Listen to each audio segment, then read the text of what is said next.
What we've just done in the lecture for Tuesday, June 1st in European history is seen the last part of Nick Hodge's History Buff's review of Midway, Part 2, which dealt with the question of the dedication of the film to American and Japanese sailors.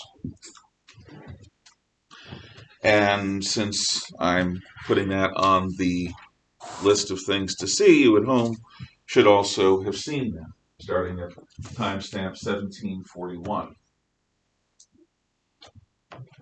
We, as human beings, specifically as Americans, want to be compassionate. We want to be decent. We want to be big-hearted.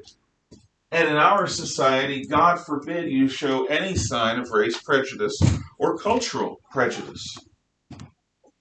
So it makes total sense from a 2020 point of view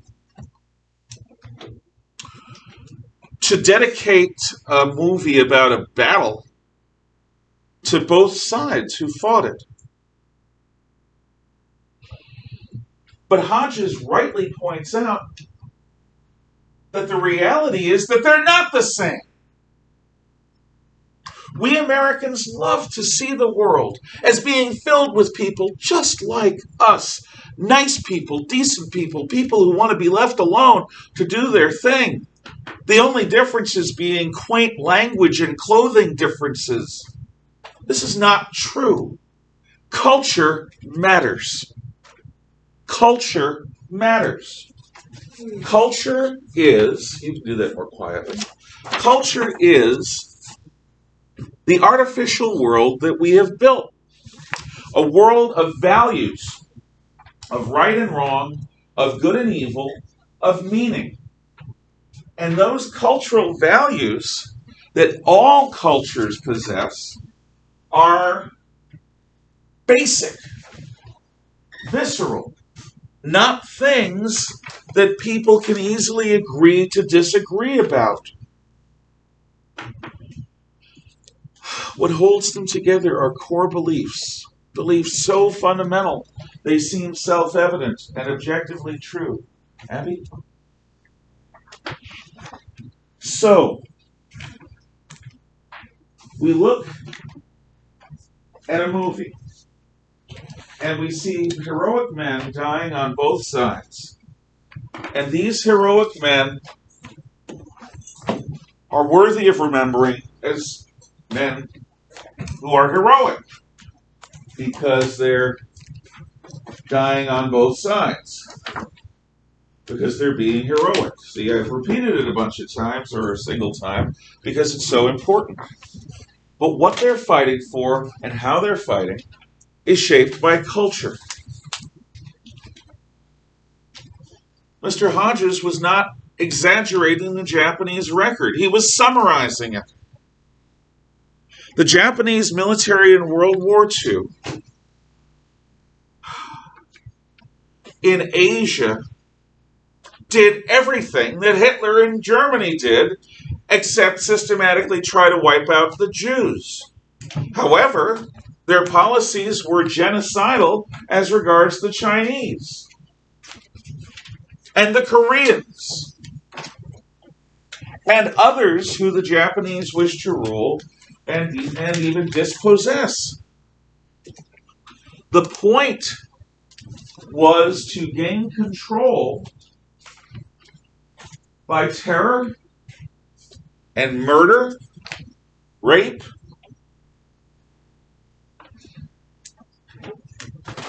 without mercy. You don't study history in order to have a bunch of useless facts in your head. You don't study history like any other topic you study in school. History is unique and it's not well understood. People say that's just history when they're expressing that something is irrelevant. Excuse me. Miss Wilson.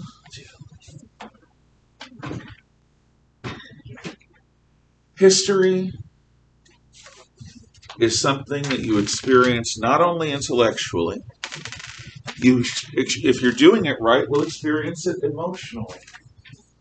You will experience it morally. Because the point of history, if there is a point, and God knows there is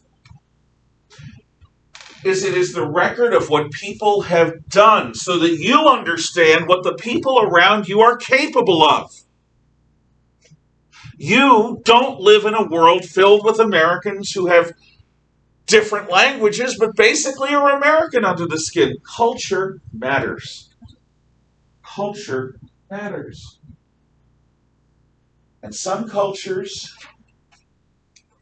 come from the Western tradition, a tradition that values individual human life.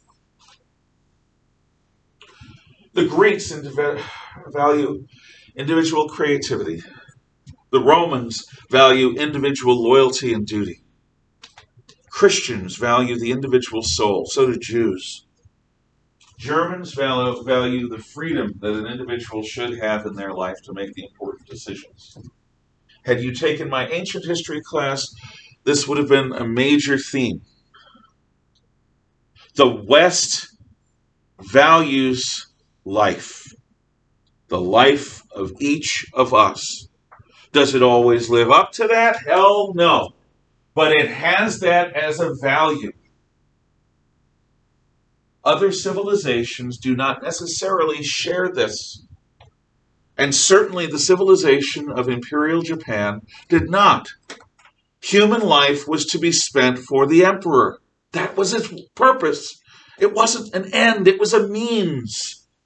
You are ends unto yourself. You may choose to be means, but you are ends. You are created of God, beloved of God, made in His image. Or you are possessed of certain inalienable rights. Among these are life, liberty, and property. Freedom of speech, freedom of religion, freedom of expression. You as an individual matter to us. And we've tried to introduce these ideas to Japan after the war. God knows if we've been successful or not. I hope we have. I believe we have. But you won't know until the American alliance fails. And when the American alliance fails, then the Japanese will change again, as they always have in modern times. But it's not simply the Japanese. I didn't show this because I wanted to go back into World War II. I showed this because it's a prejudice that we have today. People don't want to take a stand on good and evil because it's uncomfortable. Especially if you're saying our side is good, because it's uncomfortable. It seems so self-serving. Oh, we're good, they're evil.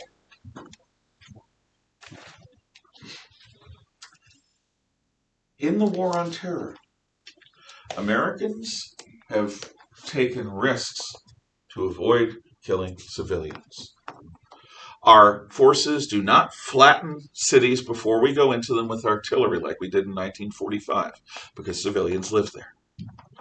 In fact, we use ridiculously expensive smart bombs to hit the corner of the building that has the terrorist base without hitting the orphanage, the factory, or the school where they chose to build that base. Our pilots fly lower and slower than they have to get this precise, at the risk of being shot down more easily, which some of them are. We treat our prisoners, for the most part, very well. This is not the case when our people fall into the captivity of the enemy. Culture matters. For you to say, if you do, pox on both their houses, both sides are at fault. There's an equivalency between the terrorist and the soldier. Don't they both kill? Isn't it just the rest just window dressing? If you say that, you're taking such a cop-out. You're abdicating your responsibility as a sentient, intelligent being. Your job, ladies and gentlemen, as a citizen and as a person, is to make value judgments. It's one of the most terrible responsibilities a person can have, to make value judgments, to determine what you think is right or wrong, to take a stand. Because if you don't, who will? Much easier to say, they both killed. Israel. 30, 40 years ago, the most ardent pro-Israel people in this country were liberals and progressives. Not so anymore. Nope. The Palestinians seem like bigger victims, so let's shift our affection. And many have. Last week, there was an eruption of violence. That eruption of violence was begun by Hamas rockets firing from Gaza at Israeli civilian targets. The more civilians, the better. The Hamas terrorists, sponsored by Iran, supported by the Palestinians of Gaza, placed their missile bases and their terrorist facilities in hospitals, schools, orphanages, apartment buildings, and press buildings. Because they knew that the Israelis would work hard to try to take out the part of the facility that the terrorists were using without causing collateral damage. But what the terrorists were inviting the Israelis to do was make a mistake and kill civilians, their own people. Because the Palestinians have demonstrated again and again that their version of Islam is not Islam, because it views human life as a means, not an end. To say that there is a moral equivalent between the Israeli Defense Force, which takes risks to try to avoid killing civilians just to kill terrorists, and terrorists who target civilians and then hide among them, daring the Israelis to come after them because they'll definitely kill women and children, is an abdication of your status as a human being. You have to notice. Because if you don't, who will?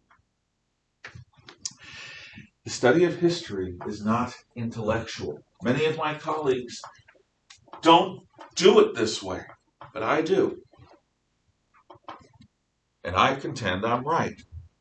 The study of history is not about knowledge. It is to give you context. The context of the past, the context of other places, so that when you are faced with evil, you will have an understanding of it. So that when you're faced with a question of whether something is evil, you will make an educated choice about it. I don't expect you to have my take on Israel, or the war on terror, or the Japanese in World War II, or the Nazis, or anything else based on your trust in me. I want you to look these things up yourself. Because while you may be half child now and half adult now, you won't always be.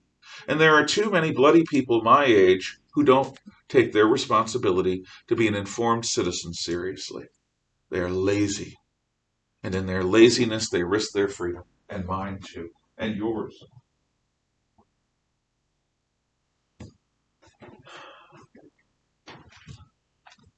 A soldier and a bandit kill. But a soldier and a bandit kill for different reasons and perhaps in different ways. And those differences are a part of the equation.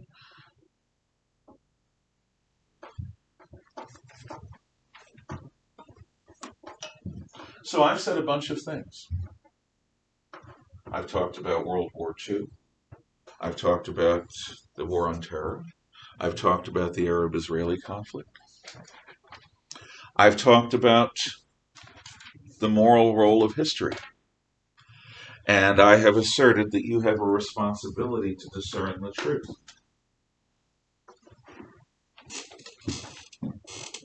What do you think?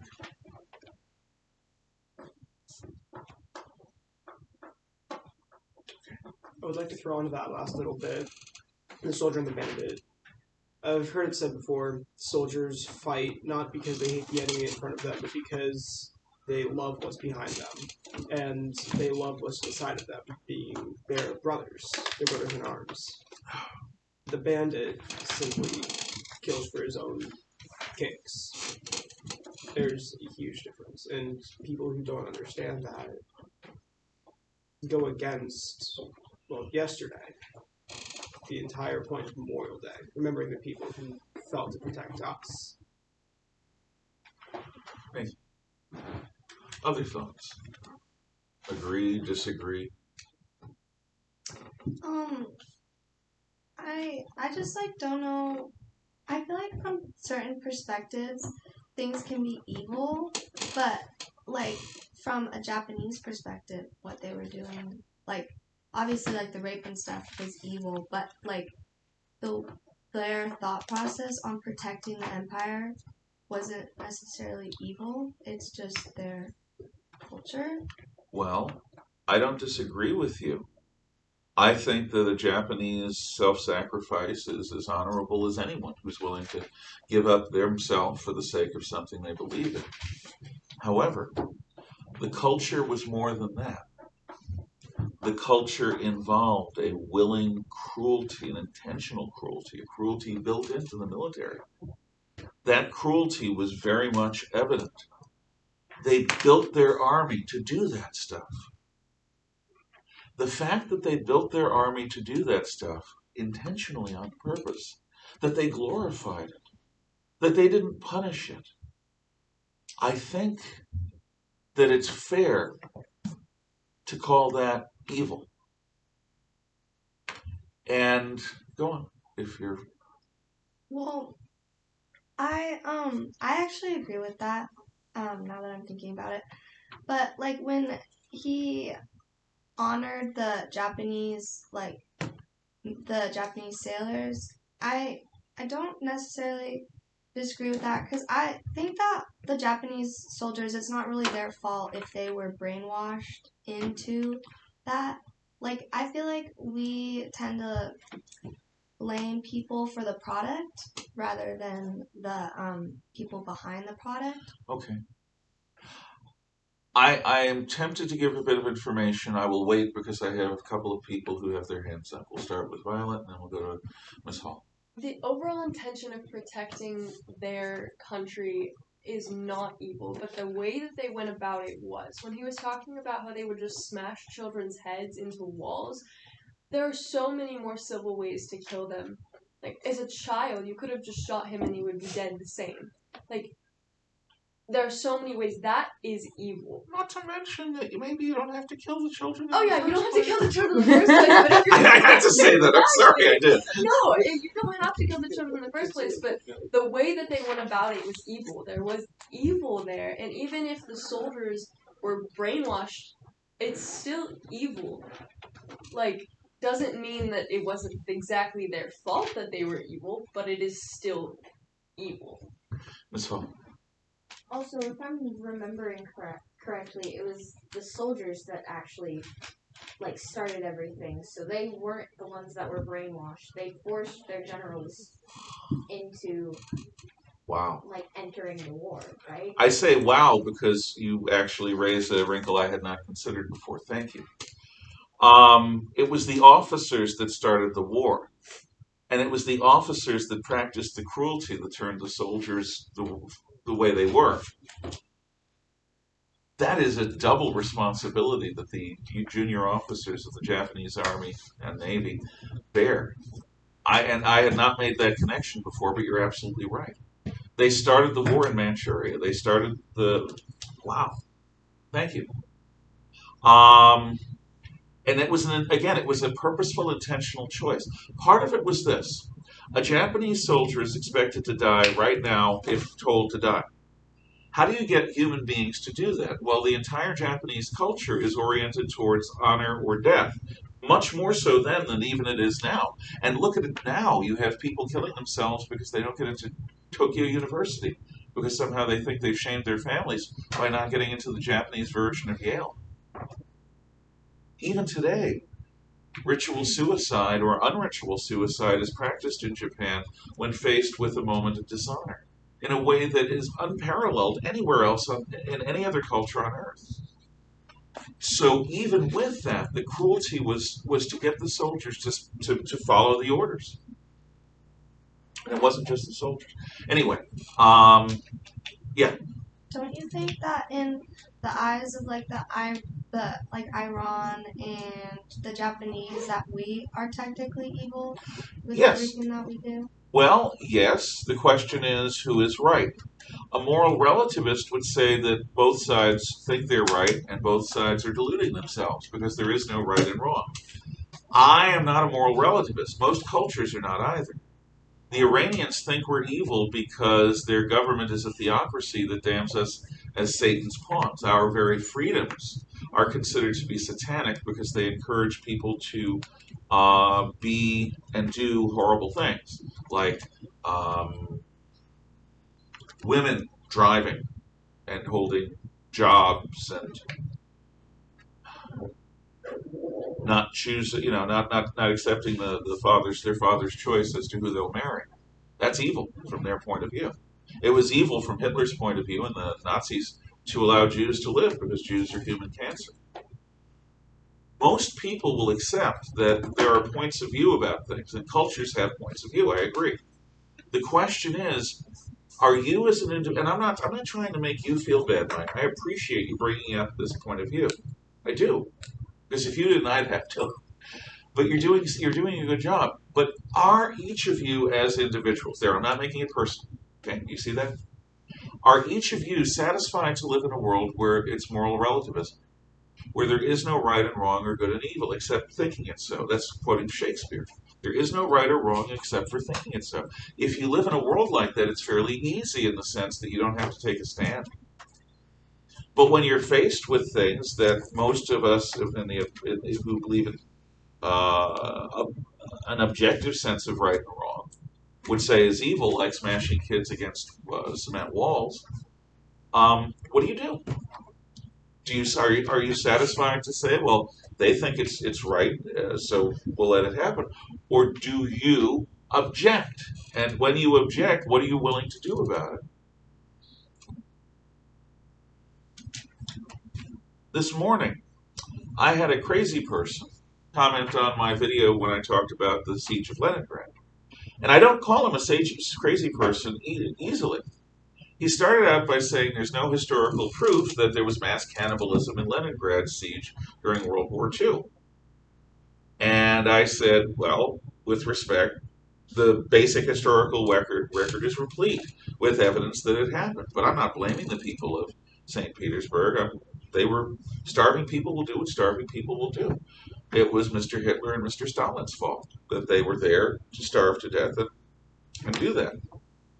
Whereupon he started calling me names, and I deleted his post and removed it from my site because it's not a wise thing to engage with crazy people. For whatever reason, it emotionally bothered. He didn't want to live in a world where the people of that city ate each other to survive when they had nothing else to eat. I don't think anyone wants to live in a world where 6 million Jews are murdered. But that isn't the point. We don't get to choose. The world is what it is. Was it wise to put Israel in the middle of the Arab territories? Maybe, maybe not. But they're there now. What do we do about it? We don't live in a perfect world. Do we acknowledge that there is right and wrong and that some cultures adhere to it more than others? Or do we try to play a game where all violence is the same? I can't live in a world like that. I tried. I can't. Maybe you can.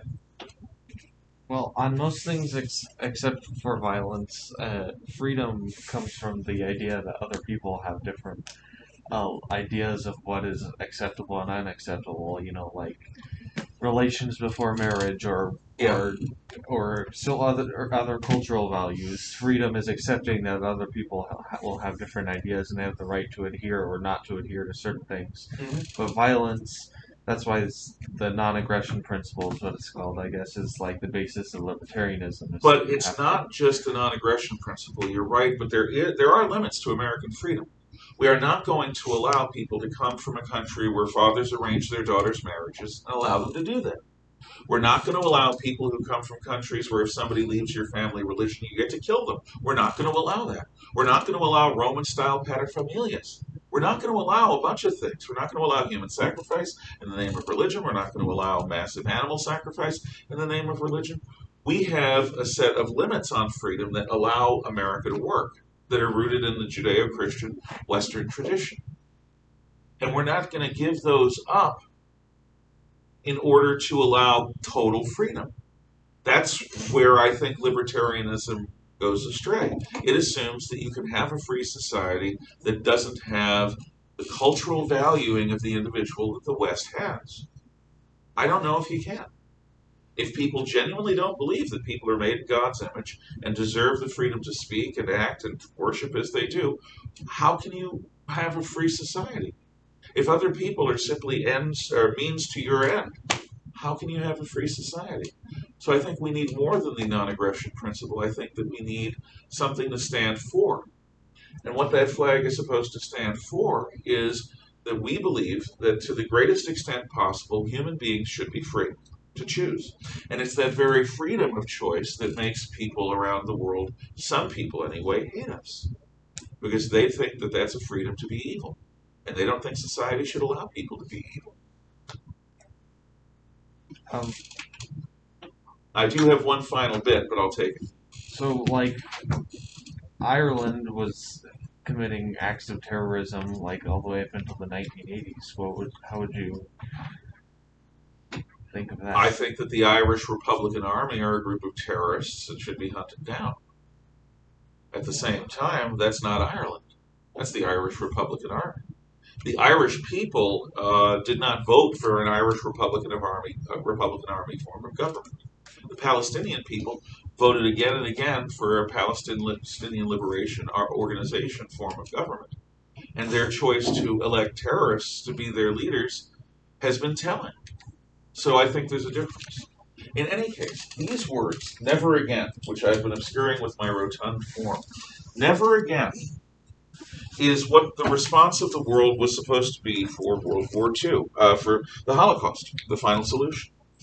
However, never again didn't take into account the wars between Indian Hindus and Muslims during their wars of independence.